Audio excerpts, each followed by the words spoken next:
취업자 수가 석 달째 상승세를 보이고 있습니다. 다만 청년층과 제조업 일자리가 부진하다는 분석은 여전한데요. 일자리를 위해 대규모 재원이 투입되지만 그 효과를 두고선 벌써 의견이 분분합니다. 오늘은 고용시장 분석과 양질의 일자리를 위한 대책 살펴보겠습니다. 한국경제연구원 조경엽 경제연구실장 자리했습니다. 안녕하세요. 예, 안녕하십니까. 말씀드린 대로 취업자 수가 발표가 됐는데 마냥 웃을 수는 없다. 이렇게 평가가 나오고 있어요. 어떻게 보세요? 예, 고용 지표는 매우 지금 양호한 모습을 보이고 있습니다. 그러니까 취업자 수가 계속 증가를 하고 지난달에 취업자 수가 34만 6천 명이 증가를 했습니다.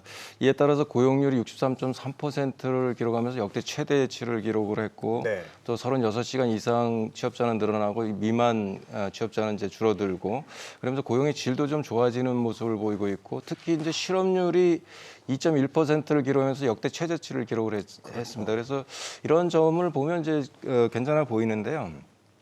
그러나 이제 60세 이상을 제외하게 되면 이제 상황이 달라지는데 60세 이상을 제외한 취업자 수는 계속 감소를 하다가 지난달에 이제 겨우 1만 명이 증가를 했습니다. 그리고 특히 이제 20대 취업자 수가 이제 8개월 연속 감소를 하고 있고 특히 우리나라 중추적인 역할을 하는 40대가 취업자 수가 이제 제조업과 건설업 부진으로 인해서 지금 12개월 연속 감소를 지금 하고 있는 상황입니다. 그렇습니다. 그래서 상황이 안 좋고 수출과 이제 최근에 이제 수출과 제조업의 이제 경기가 조금 살아나는 모습을 보이고 있어서 20대, 40대 취업자도 좀 늘어날 가능성이 상당히 높은데 인구 구조 변화를 이제 고려를 한다면 이 증가 폭이 상당히 제한적이지 않을까 이런 생각이 듭니다. 네, 연령층대로 말씀을 해주셨는데 청년층을 좀 더 뜯어보면 중소기업은 사람이 없다고 아우성을 하고 청년들은 또 원하는 일자리가 없다. 사실 이런 불만은 계속되고 있습니다. 어떻게 보세요? 예, 그냥 쉬고 있다 이렇게 응답한 청년이 지금 41만 명에 달하고 있습니다. 이는 대기업하고 이제 중소기업, 정규직, 비정규직의 임금 격차와 같은 노동시장의 이중 구조라든가 또 여기에 더해서 최근에는 대량 이제 고용이 아니라 수시로 이제 경력직을 뽑는 이런 형태가 이제 확대되다 보니까 그냥 쉬었다고 대답하는 이제 청년이 좀 늘어나는 모습을 보이고 있습니다. 그냥 쉬는 시간이 장기화되면 고용 가능성이 이제 점점 작아지고 취업을 하더라도 이제 일자리 질이 좀 떨어지는 때가 될 수 있고 그러다 보면 이제 고립형, 은둔형으로 이제 빠지고 이것이 사회 문제가 될 가능성이 상당히 큽니다. 그러다 보니까 정부도 한 1조 원을 투입을 해서 이러한 이제 은둔형 취업자 청년들을 이제 경제 활동 영역으로 이끌어내고 취업을 돕기 위해서 이제 노력을 하고 있는데요. 이와 같이 적극적인 노동 정책이 이제 돈을 나눠주는 정책보다는 훨씬 효과가 큽니다. 그럼에도 불구하고 이제 근본적인 해결책이 될 수 없다는 이제 생각이 드는 이유는 우리나라의 고질적인 노동시장 이중 구조 문제라든가 그다음에 이제 대학 교육하고 사회에서 원하는 수요자와의 미스매치 이제 이런 것들이 해결되지 않으면 청년의 고용이 좀 해결되기 어렵습니다. 그래서 노동 개혁이나 이제 그 교육 개혁 이런 것들이 필요하다고 생각합니다. 알겠습니다. 고용 시장과 관련해서 큰 범위 내에서 개혁의 논의는 이루어지고 있습니다. 그중 하나가 정년 연장인데 이 부분은 어떻게 보세요? 글쎄요, 좀 다른 나라랑 비교하면 우리나라가 정년 연장이 상당히 지금 낮은 상태죠, 60세로. 일본이 65세가 돼 있고 독일과 스페인이 65세인데 이걸 점진적으로 한 67세까지 늘리기로 이제 했고 미국과 영국은 뭐 정년 제한이 거의 없는 상황입니다. 그러니까 우리나라가 이제 생산 가능 인구, 그러니까 저출산 고령화로 해서 생산 가능 인구가 2018년부터 이렇게 계속 감소를 했잖아요.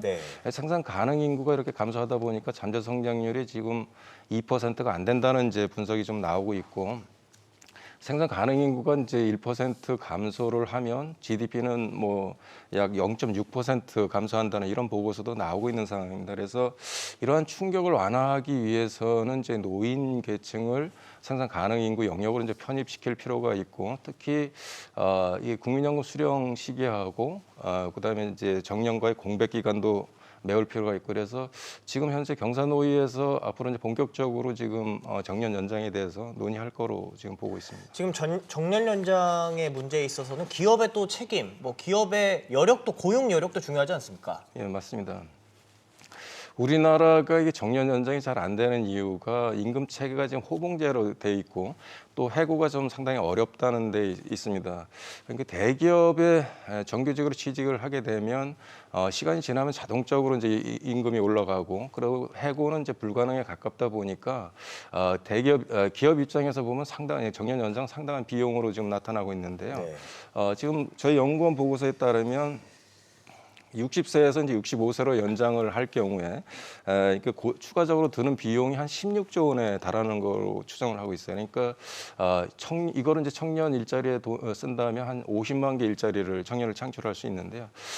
이러다 보니까 이제 사실은 기업 입장에서는 상당한 비용이 발생을 하기 때문에 정년 연장을 반대를 하는데 그래서 이제 정년 연장을 의무화를 하게 된다면 임금 피크제라든가 지무급제도 이제 함께 의무화를 해야지만 이게 고령층의 이제 고용의 효율성도 높이면서도 이제 청년의 일자리를 좀 만들어낼 수 있지 않나 이렇게 생각합니다. 알겠습니다. 마지막으로 주 52시간제 문제 둘을 두고서도 참 관심이 크고 양질의 일자리를 위한 또 해법도 좀 궁금합니다. 예, 노동연구원 설문조사에 보면 이제 주 52시간 유연화에 대해서는 업종별, 직종별로 이렇게 의견이 좀 엇갈리는 것 같아요. 네. 그러니까 제조업 생산직은 한 50% 이상이 이제 이런 연장 근로 유연화에 대해서 찬성을 하는 반면에 IT나 사무직일수록 이제 현행 체제를 유지하는 게 좋다 이렇게 이제 응답을 하고 있는데요.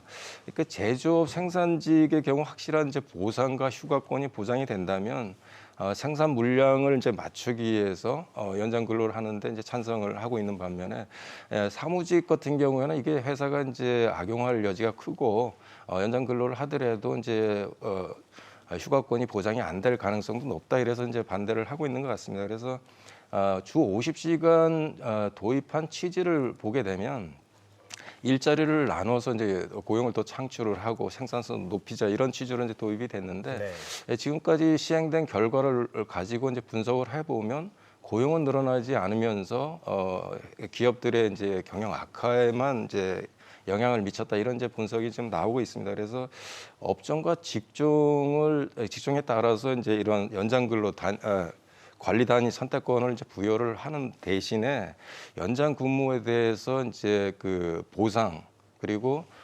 휴가권을 확실하게 보장하는 이런 이제 체제를 같이 함께 마련해 나가야지만 되지 않겠나 생각합니다. 네, 지금까지 한국경제연구원 조경엽 경제연구실장과 함께했습니다. 오늘 고맙습니다. 네, 감사합니다.